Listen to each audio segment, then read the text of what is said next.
Okay, so what am I going to ramble about today? Well, this one might get me into a bit of hot water, but here's the thing. I was teaching for 14 years in China. And again, I've said this before, I was teaching mainly adults. Well, 99% of the time, I was teaching adults because that's more the market I enjoy communicating with. And what I would find is I would often have these classes with these young women, in their, 18, 19, mid 20s, early 30s, late 20s, that whole age range. And they would love to talk to me about, I can't find a boyfriend. I can't find a boyfriend. It's so hard to find a boyfriend. I'm getting old. I'm 27. My parents say I'm so old. I don't want to be a leftover woman. I heard that a lot. Probably once a week at least, sometimes more than once a week. I had these conversations all the time. And I don't know if this applies to women around the world. I can only apply it to China, but I will say that in other places I've lived, I have seen similarities in this regards in terms of women complaining they can't find a man.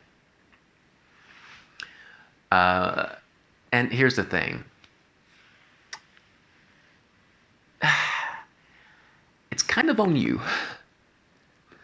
And I say that because in my personal experience, I have always found that women tend to wait. They tend to maybe send a signal, maybe give a little hint, hint, hint, and then they hope and they wait that the man will approach them. I find that to be a very faulty approach. I don't think that's a good approach. And here's the reason why. Look, if you ask, in my experience, if you ask most women, do you want a traditional man or do you want a more modern man?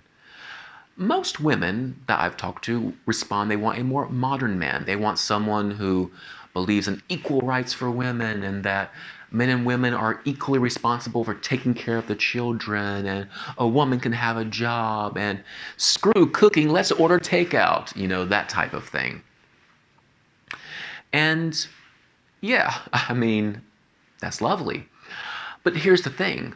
This waiting approach or this hint hint approach or this, oh, I don't know about topics like that because, I'm such a sweet and traditional girl.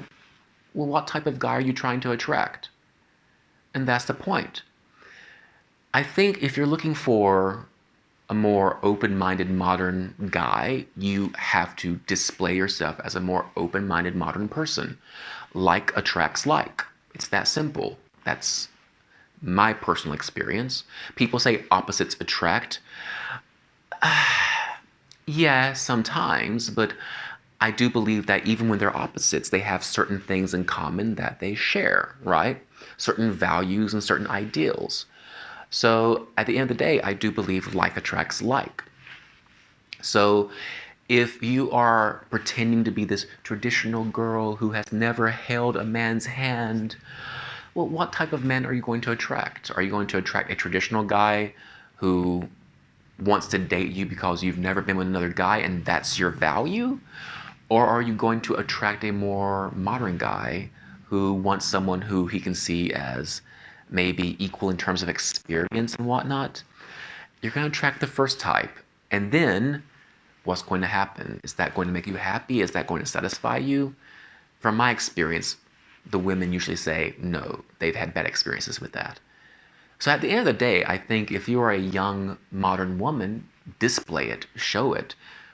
Don't wait for the guy to make the first move. You make the first move. If you like someone, go for it. Because at the end of the day, let's look at Tinder as a good example. How do women use Tinder versus how do men use Tinder? Women tend to use Tinder. No, no, no. Oh, a doggy. Maybe. Nah, he has a beard. No. Ah, yeah, okay. He has two doggies. Okay. I'm simplifying it and I'm sounding like a jackass now. I know. But the point is very selective. Men, yes, yes, yes, yes, yes, yes, yes, yes, yes, yes, yes, yes, yes, yes, yes, yes, yes. For men, it's a numbers game at the end of the day. And then when men have a match, that's when they go and look at the profile. And then they think, oh, okay, good match. I'll have a conversation with this person. Or, nah, and unmatch. So, how women and men use Tinder seems to be very different. So, think about that. As a man, if you go up to 100 women, for example, that's a really high number, but if you go to 100 women and say, I like you, let's have a date to 100 women, maybe five will give you a chance. You know. As a woman, if you go up to 100 men and say, hey, I like you, let's grab a cup of coffee, five might say no. Okay?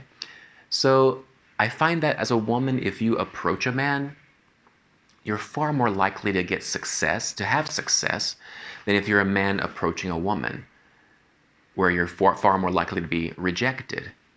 And as a woman, if you approach a man, if the man is scared off by that, well, good for you. You've avoided dating someone who is afraid of a strong woman. And if the guy sticks around and says, hey, yeah, sounds good to me, great. You've now checked a criteria of possibly someone who appreciates you for being stronger, for being more assertive. So I don't know. I just think that it comes down to the women on this one. And I know there's going to be a lot of pushback on this, maybe. But that's been my experience, and that's been my conclusion from the hundreds, hundreds, hundreds of conversations I've had over the years about this. And markedly, that was mostly in China. But again, I have seen a similar pattern in Japan and even in Mexico. I remember women complaining, oh, this guy's no good, and same complaints. So I don't know if it's a universal thing, but eh, I don't know. Just something for me that I've thought about, something maybe other people can think about. Anyway, that's my ramble today. See you tomorrow.